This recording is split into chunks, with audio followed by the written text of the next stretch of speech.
Well, good afternoon everybody. It's Thursday. It's the 8th of October. And I'm just going to have a quick little whiz out here during my lunch break. Unfortunately, the weather's not as good today as it was yesterday. I did try and pop out after work yesterday afternoon, and unfortunately I followed somebody's online instructions for setting the GoPro. I've got the GoPro Hero 9 with the media mod, and yesterday the video I filmed, it was just a complete washout. It was just overexposed. You couldn't see anything. Sound was fantastic. Previously I've shot all my vlogging videos by, well, not even vlogging really, because I didn't really talk. I was just mounting a GoPro to the front of my Africa Twin, and I would just follow my mates. I enjoy going on tours, so once a year with the bike club we would do a tour. I missed out one of the tours to Germany recently, but other than that I've been doing tours over to Spain and Portugal, and I just mount the GoPro to the front of the bike and follow my mates around. So prior to this I had a VFR, and I just didn't gel with the VTEC. It was a 2003 model VTEC VFR 800, and the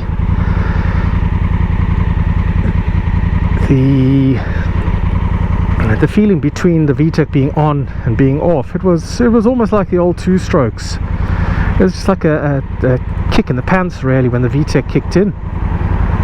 But oh dear, what happened there? But yeah, every time I was going through roundabouts and that, the VTEC would kick in hard. I didn't enjoy it, so eventually I got rid of the VFR, and well, boy oh boy am I sorry I got rid of that VFR, because looking back it was actually quite a decent bike for commuting to work. I used to use it to commuting into Manchester, well, in Salford Quays, Manchester, and then also into Altrincham, because parking is a scarcity in any major city or town. So now I'm on the Africa Twin. This is the 2018 Africa Twin Adventure Sports, the DCT version. You can see here there's no clutch, so that's just a parking brake. Generally all round it's a good bike.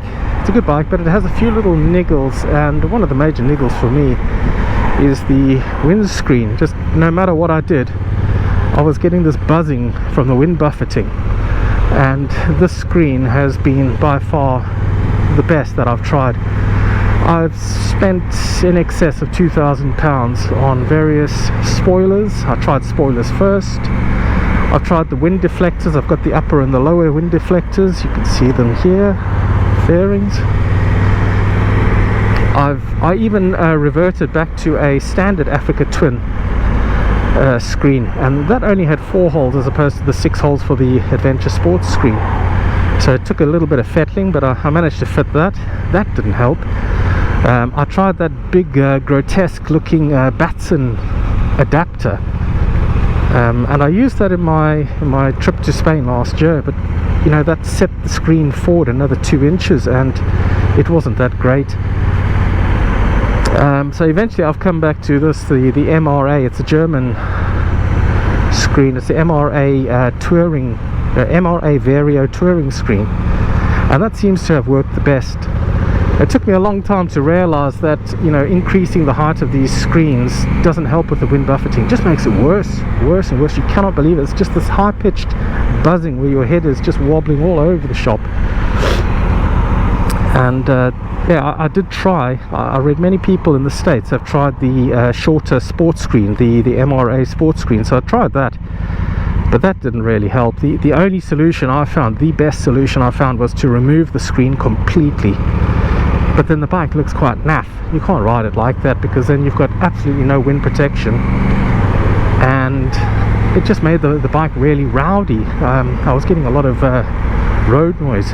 You can see I've even got the air dam that fits here, that tries to cover part of the hole for the forks through the fairings. but that hasn't really helped much either. So it doesn't even seem like we're in a lockdown anymore.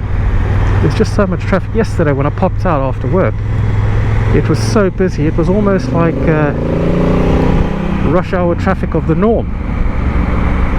So I know the Prime Minister is calling for lockdown, etc, etc, but it doesn't appear to be so. The area I'm riding around in is Macclesfield, and I'm going to be heading up to the Cat and Fiddle pub at the top of the A537, travelling in the direction from Macclesfield to Buxton. Although I'm complaining about the traffic today, yesterday was even worse. It took me absolutely ages to get down to these traffic lights here, this intersection. So I've just whizzed up the road past Righi Bianchi, opposite the train station in Macclesfield, and we're about to follow the road up to Cat and Fiddle, following A537.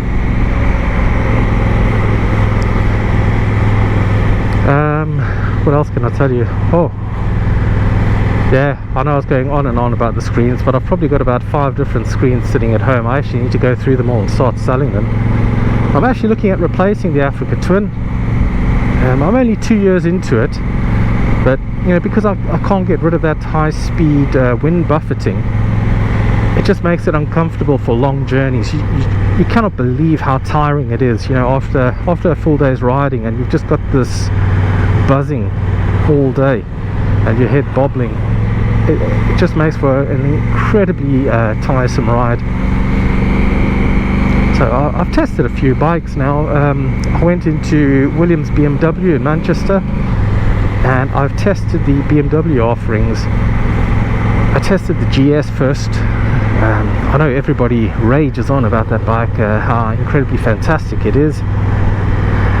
Each to their own. And unfortunately, when I rode it, I just felt it was bland. It wasn't very involving or engaging.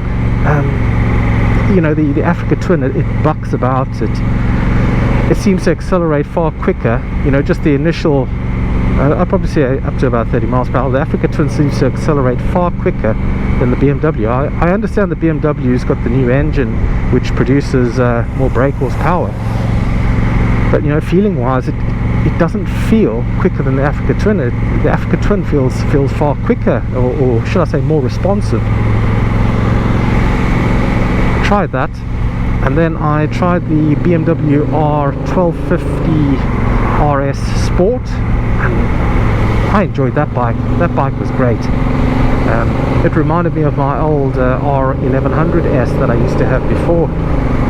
It's like a sports tourer. I suppose the modern day RS Sports is more sporty than the predecessors, and it's a bit of an odd looking bike. You know, I think it's an acquired taste, but you know, the day that I rode it, it's so strange. I saw 3 others like it while I was on my journeys, on my test ride, and it looks far better with the panniers on than it does without the panniers. After that, I tried the S1000XR, and I enjoyed that bike. Now that bike is very engaging. It's quite lively, and I know, you know, in previous incarnations of the S1000XR, they spoke about the vibrations, but I actually felt the vibrations in the new version as well. So much so that the left hand guard, the bolt in the end of the bar end was coming undone, so I had to keep tightening that every few minutes of riding. When I got back to the house, so my other half could sit on the bike as a pillion, I just put duct tape over it just to keep it in so it wouldn't be lost. Yeah, so if any of you are test riding that S1000XR and you see that green bit of duct tape on the end, well, that was me, yours truly. Yeah, my pillion didn't really think much of the S1000XR, just sitting on the drive on the pillion seat. She didn't find the pillion seat as comfortable as the GS, no surprises there. But also the tingly vibrations, she didn't like that. What I did is I held the bike stationary in neutral, and I just revved it up to between 4,000 to 6,000 RPM, just so she could have a feel for these vibrations. Let's go.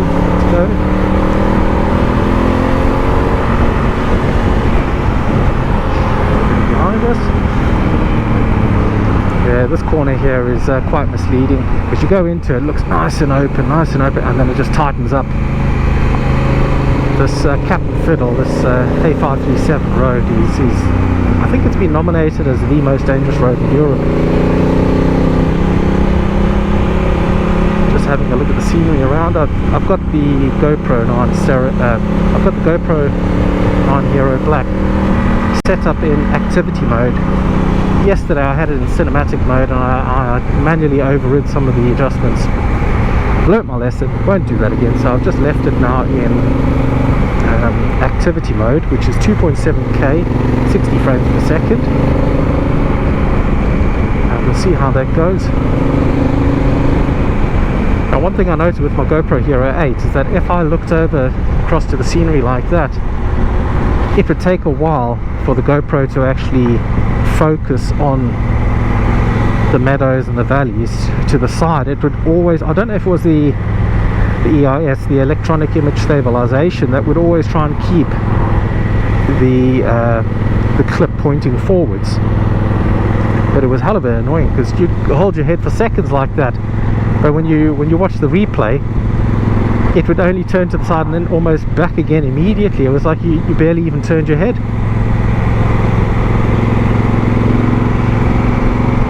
Oh, Mr. Audi's in a hurry there.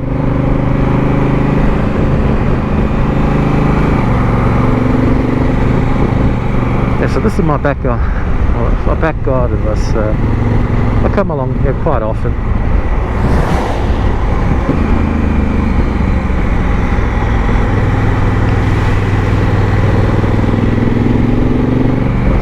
Jazz rider. I wonder who's driving that. And there's the average speed cameras. Yeah, I first moved up north in about 2007. Before then I was down south. I tell you, the biking roads up north far better than the roads down south. Far better. Yeah, just look at this cracking scenery. I know it's not a great day. Grey, overcast, it's been raining all night, most of the morning. But it's a terrific ride, this. Now that Captain Fiddle pub right at the top has been a number of years where it's been closed. And it's so unfortunate. As soon as the local councils set up these average speed cameras, people just stop coming out here. And I understand people with, you know, trying to promote road safety, etc., etc., but it really has hurt the local businesses here. It really has. And they probably didn't realise it was going to have such a great effect. But yeah, the number of bikers up here is so far reduced. I'll tell you what somebody did though. Somebody had a clever idea while the Captain Fiddle was closed. Somebody with one of those little vans that sell drinks. He popped up across the road, and he must have been making absolutely thousands. Let's pass this Jazz driver. I don't know if they're looking a bit nervous or what, but yeah, we're through it there.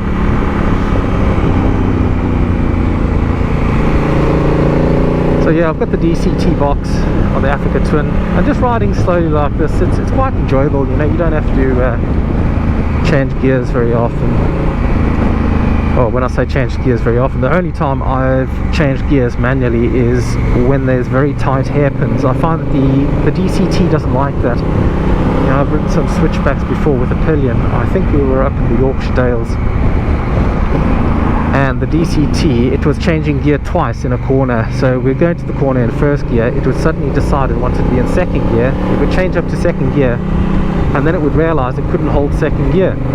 So it would change back down to first gear. So all the time you're sitting there with a pillion on the back, you've got panniers and everything else, and the bike was just wobbling side to side, you know, as you were trying to control it. So the DCT isn't very good for that. So if ever you find yourself touring through areas that have got very, very tight, twisty hairpins or the like, you can set it into manual here on the bars, and then just change the gears, thumb to change down, and then trigger finger to change up. Very intuitive system, but I think the first iteration wasn't very good. It wasn't a very good attempt. Yeah, that's my opinion. Now, I've paid for the bike, so I'm entitled to my opinion. I know people don't like to hear it. I'm on the Africa Twin group on Facebook, and I often ask the others if they have the same problems, because I've experienced 3 problems. I've experienced the problem with the wind buffeting for the screens. That seems to be hit and miss. Not everybody suffers with that issue. Issues with the DCT gearbox, especially if you're trying to pull off from a stop. It's a very strange feeling because you can't feather the clutch, so you can't rev the engine up to maintain balance. So with the DCT, it's either on or off, and then compounded with the very soft damping of the Africa Twin, you find that you're just jackrabbiting. You know, perfect example, I was meeting somebody up near Preston at the Tickle Trout services, and we got to a roundabout. We had come off the motorway, got to the roundabout, and we were about to set off, and we were behind a car. We were following a car set off and stalled.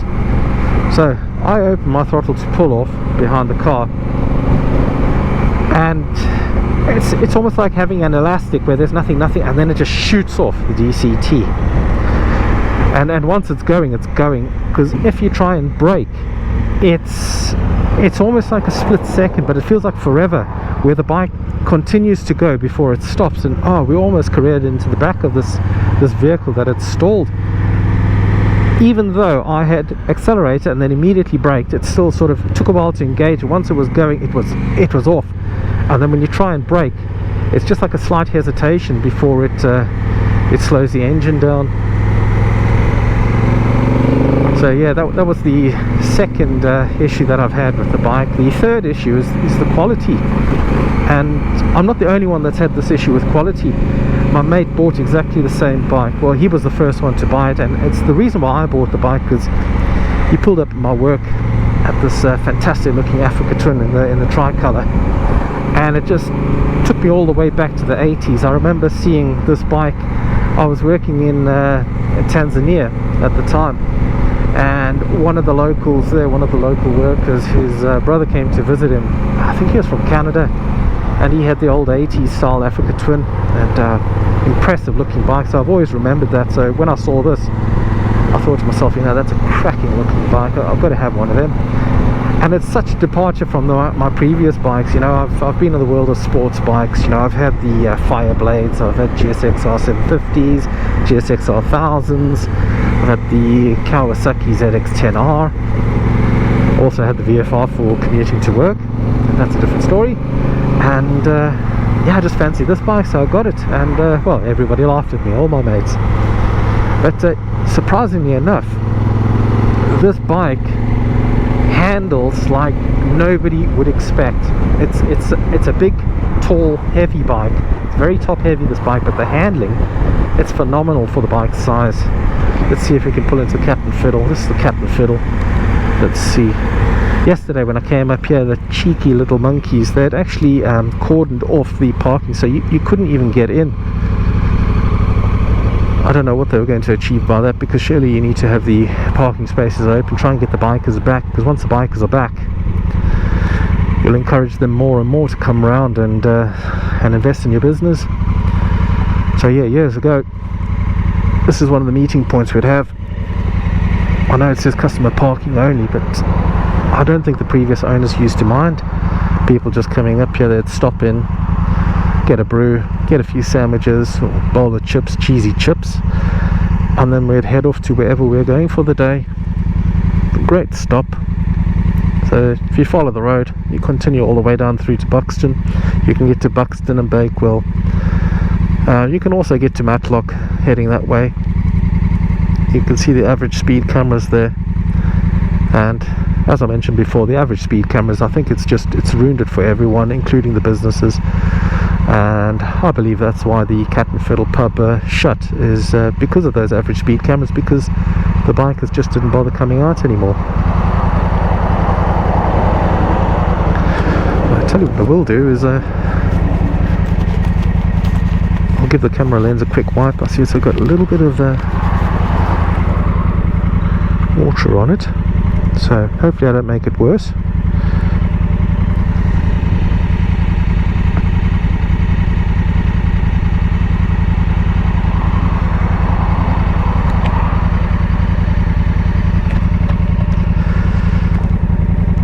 Righty ho. So I need to get back and behind the laptop, back to work. So this was really just a test to check the microphone, and the reason why I say the microphone is, you know, previously I had just attached the GoPro to the front of the bike. I never actually thought about vlogging or anything else. It wasn't my intention with the channel. Whole intention of the channel is, you know, I've been to so many places, and oddly enough I've not recorded many. So the channel was set up just so that when I go on holiday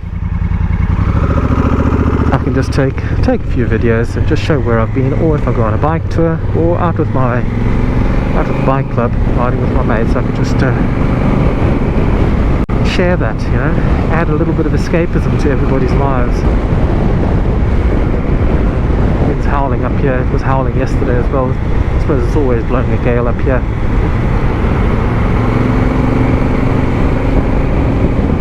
Oh, I haven't put the heated grips on yet. So yeah, it's 10 degrees Celsius. A little bit nippy up north. Oh, the corner needs to be resurfaced. Rough around there. And you can obviously hear the wind blowing across as I descend.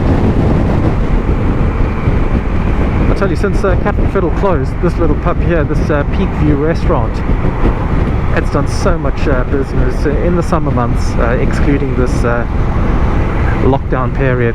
But in the summer months in 2019, that was absolutely rammed with people, cyclists, motorcyclists, classic car drivers. Everybody seemed to stop in there because the Cat and Fiddle was closed for business. So yeah, I believe that Peak View has probably nicked quite a few customers off Cat and Fiddle.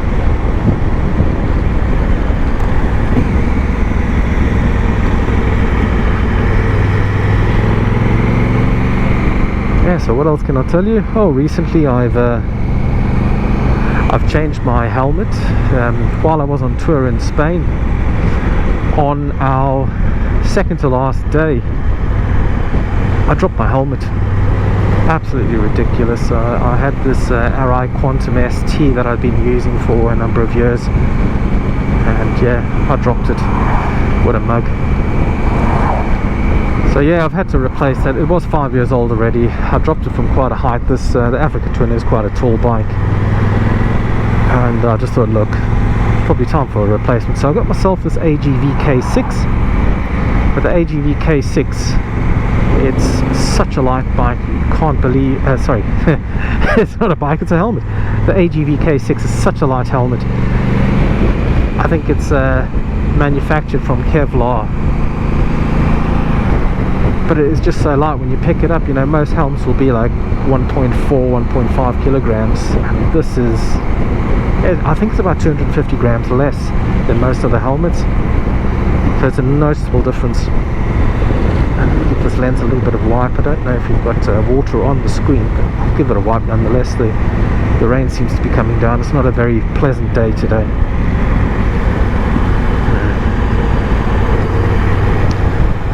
There's a sheep in the field. Hello, sheeps. He's bad. Another average speed camera. Rubbish. Boo. Boo.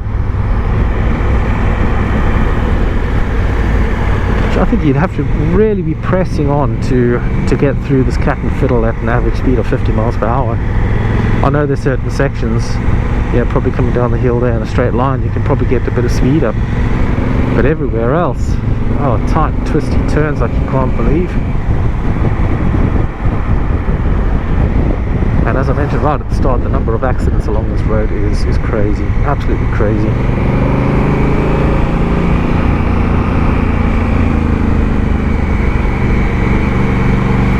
Now my visor is covered in water, so I'll just give that lens another little wipe. Got any residue on it.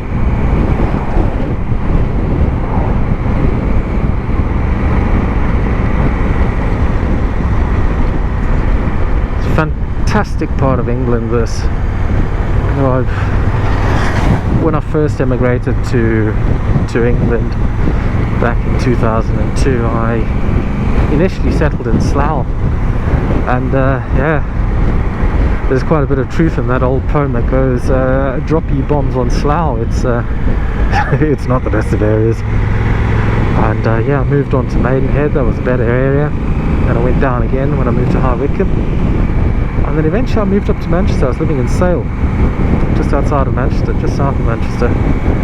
That was a decent area. And then I moved across over to Warrington. I've lived in St Helens, and now I'm over in Macclesfield. But this Macclesfield on the edge of the Peak District is probably the best area I've lived in. And it's only because of the easy and quick access to Peak District.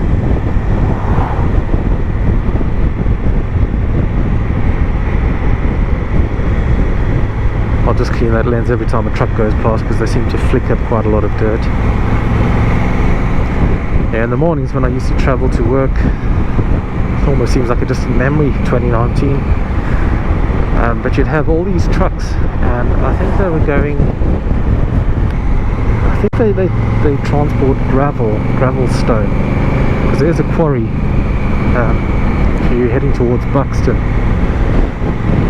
There's a quarry over there. So in the mornings, 6 o'clock in the mornings, you want to see these people in their trucks going through Macclesfield. It's unbelievable the amount of traffic, and mainly big heavy trucks every morning. But I suppose there's a lot of developments to get built, and that's where they're probably all heading.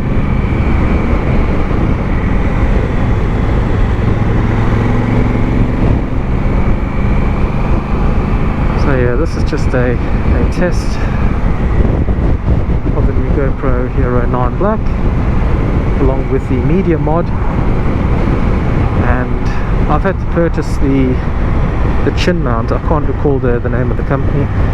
I've had to get it from Canada. I've waited absolutely ages for them to produce the chin mount for the AGV K6. They only had for the K5, so I've had to wait a few months for them to develop it. But yeah, sent off my money and received a fantastic fitting chin mount from them.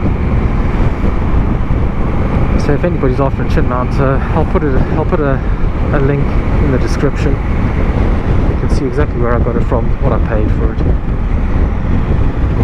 But yeah, it certainly is far better than having one of those awful arms attached to the side of the helmet. I don't like that. I like it all small, compact. Not that I've ever mounted a camera to my helmet, except for probably to the top of my helmet.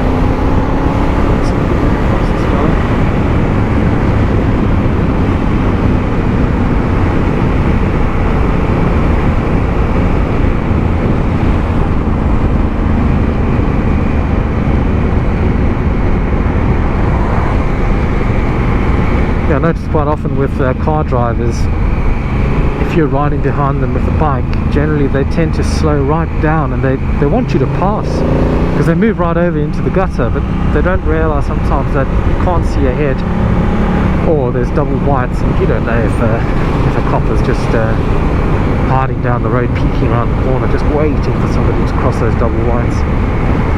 So yeah, sometimes I generally just stick behind the cars until it's very safe to overtake. I don't want to be breaking laws or anything like that. Nobody enjoys paying a fine.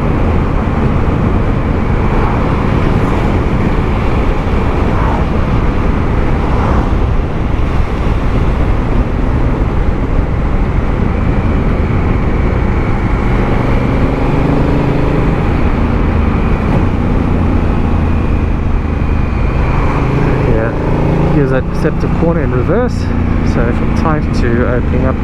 And again, I've seen youngsters come down here 125s with our old riding group from Merseyside. People have just run wide on that corner.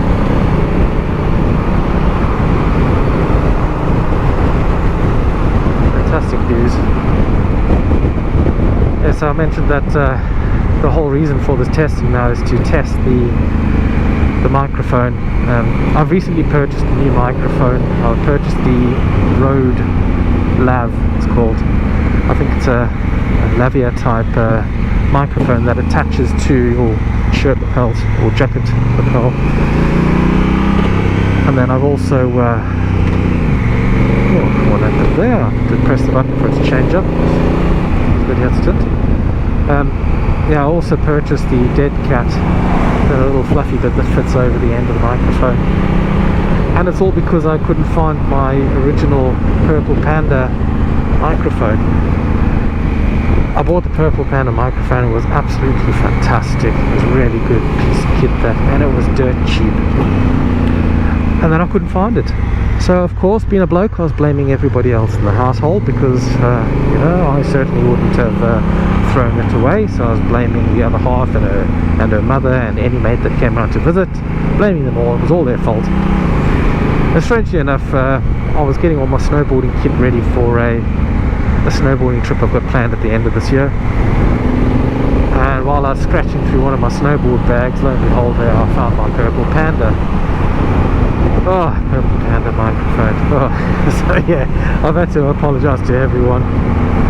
But unfortunately, I found the Purple Panda microphone the day after I purchased this one. And people said, just send it back, send it back. And I thought, no, actually, you know what? Let me try this new Rode microphone. And I'm glad I did, because it's a very good piece of kit.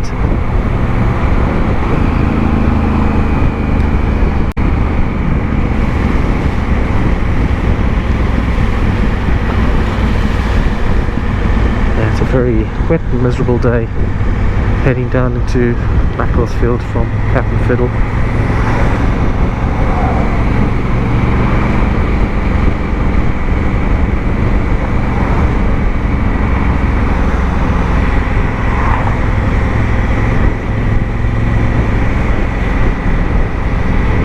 So yeah, I've done my test rides on the BMW bikes. I've tested the BMW R1250 GS. Good bike, but just a bit bland for me. I've tested the R1250 RS Sport. Fantastic bike. Very heavy steering at low speeds, but fantastic bike nonetheless. My only issue that I had with the RS Sport was that about an hour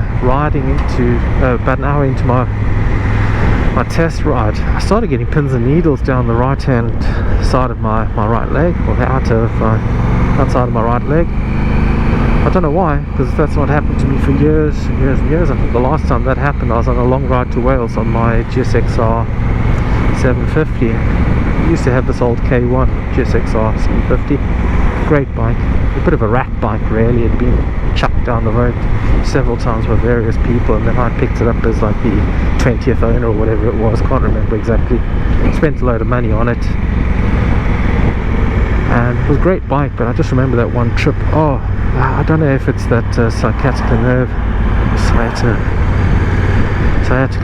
that it was pressing on, but my goodness, it was painful. So yeah, I experienced that with the R1250 RS Sport. And then I tried the BMW S1000 XR, and that was a really good bike, nice and lively, very engaging. I think that S1000 XR is the type of bike you get if, like me, you enjoy touring, but you also enjoy the odd track day or spirited riding.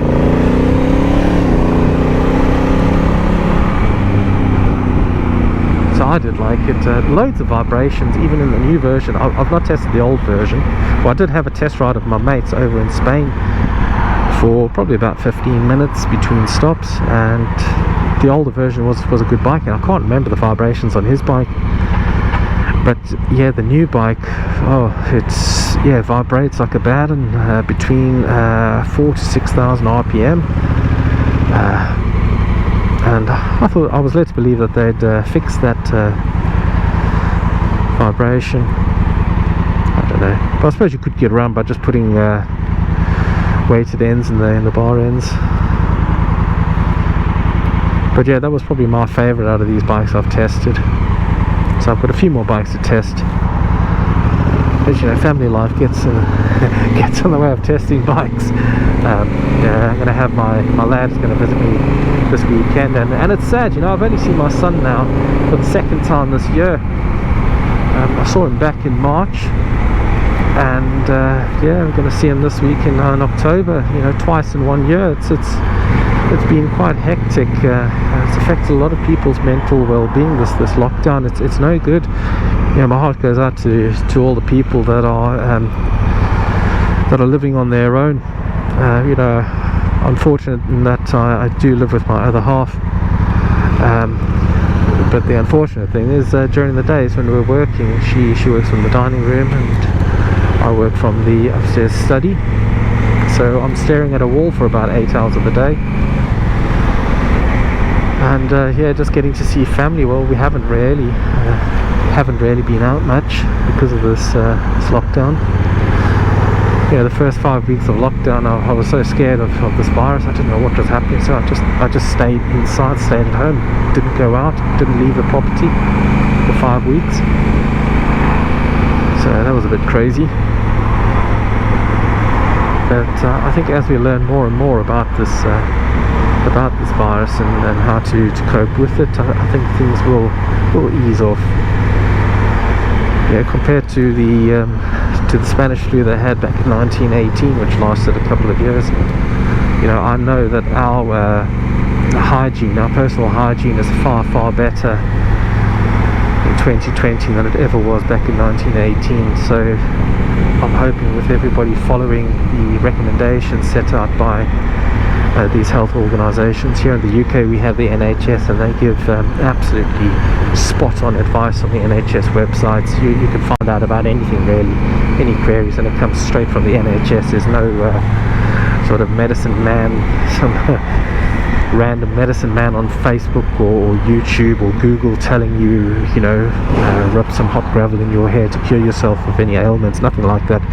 Here in the UK we're very fortunate. We've got the NHS website. Actually, you can see a sign for NHS there, Macclesfield Ambulance Station. So yeah, they give sound advice on the websites.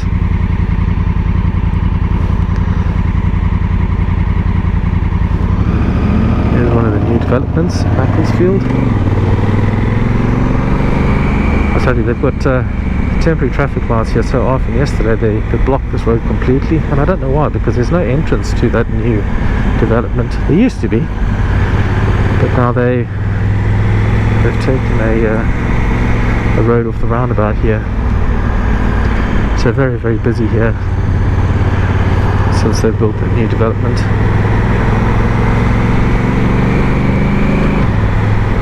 So I'm just going to stop in at the shop on the way home. I'm going to get myself some milk for brews.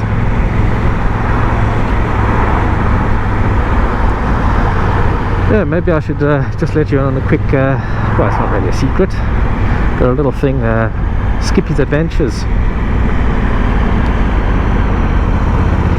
So Skippy's Adventures, I got the name Skippy from Skippy the Bush Kangaroo, and it's because a lot of people mistake me for being Australian.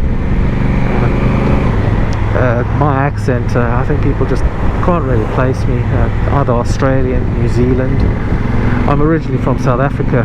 I've been living in the UK since 2002, but my accent has changed somewhat. I use words that I never used to use in Africa. In Africa we speak very simple English, and it's because in South Africa you've got 11 official languages, so you've got to speak in a way, you know, when you're addressing an audience, you've got to speak in a manner that your whole audience can understand you. So if you've got people that speak 11 different languages and their second language or third language is English, you know, you've got to use very simple English. So when I go back to South Africa and visit my mother or visit my sister and family, people out there think I'm American. They can't place me either. So yeah, a lot of people at work that take the mick out of me, call me Mick Dundee or from Crocodile Dundee or various other things. So yeah, I just called the channel as Skippy's Adventures. Bit of a laugh, bit of fun, and people can see exactly what I've been up to, where I go to. You know what I've just realised is I don't have my pannier. I don't have my top box on the back of the bike, so I'm not going to be able to pick up the milk. I'll have to come back later and pick it up with the car. Oh, come on.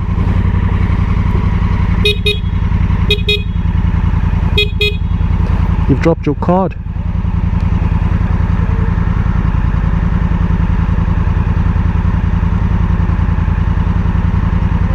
Okay.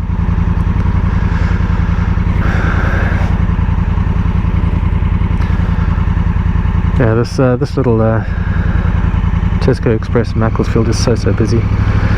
It's just here in Broken Cross, and people do crazy things in the car park. They walk across there, they'll be on their phones generally it's the younger people on their phones, mobile phones, walking across there, not looking at the people reversing. So yeah, plenty near misses. Anyway, well, that's the end of my journey, so have a great day, and we'll speak to you again soon. See you on the channel. Bye.